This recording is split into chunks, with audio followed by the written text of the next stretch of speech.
Good morning, Chairman, Ranking Members, and members of the subcommittee. On behalf of IAVA's 180,000 members and supporters, I would like to thank you for giving us the opportunity to testify. Healing the wounds, evaluating military sexual trauma is a critically important topic. The issue of sexual assault has deeply affected IAVA membership, the military and veterans community as a whole, and me personally.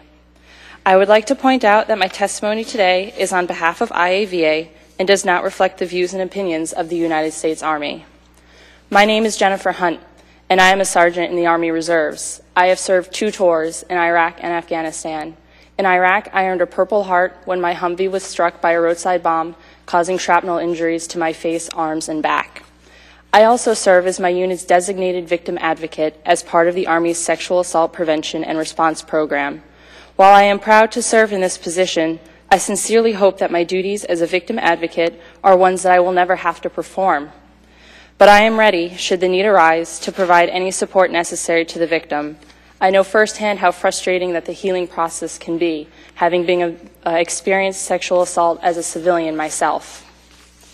Unfortunately, the reality is that service members have been coping with significant and underreported sexual assault and harassment in the military for years. Even in a war zone, troops cannot escape the threat of sexual assault. While sexual assault disproportionately affects female troops, large numbers of male service members have been victimized as well.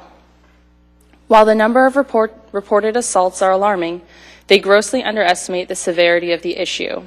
According to the military, only 20% of all unwanted sexual contact is reported to a military authority. We must find ways to encourage more victims to report sexual assault and harassment. More importantly, we must make it so that there are no more victims of military sexual trauma. Despite the urgency of this issue, it has taken decades for the military and the VA to finally respond. In recent years, both departments have taken commendable steps. The military has introduced a restricted reporting option that can encourage more victims to seek care. It also completed its long-awaited review of the issue by the Defense Department Task Force on Sexual Assault in the Military Services.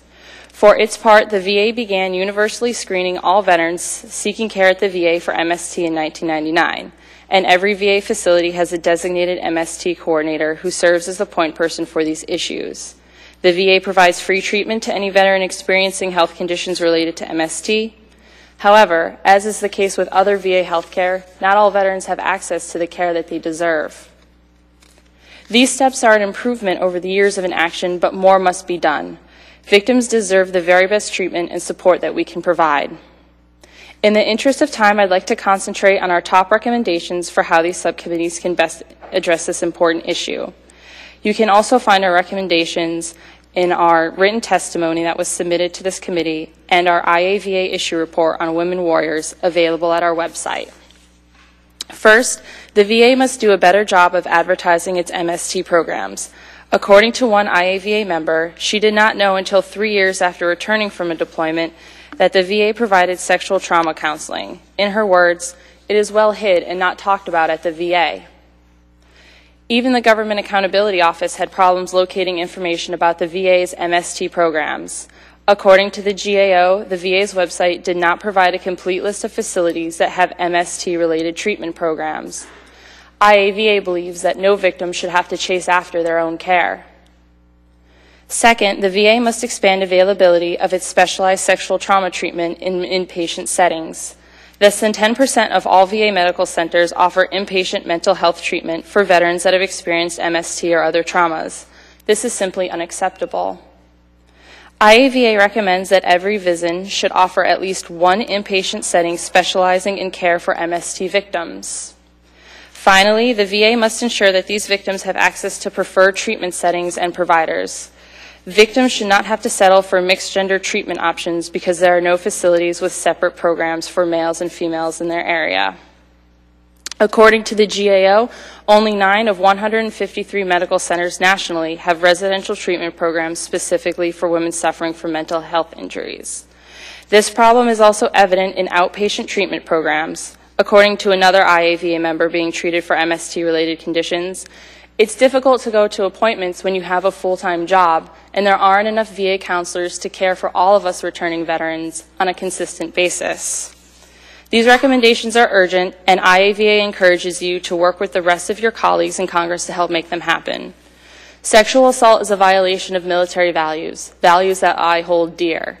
It undermines the professionalism, the morale, the unit cohesion, and the effectiveness of our men and women in uniform.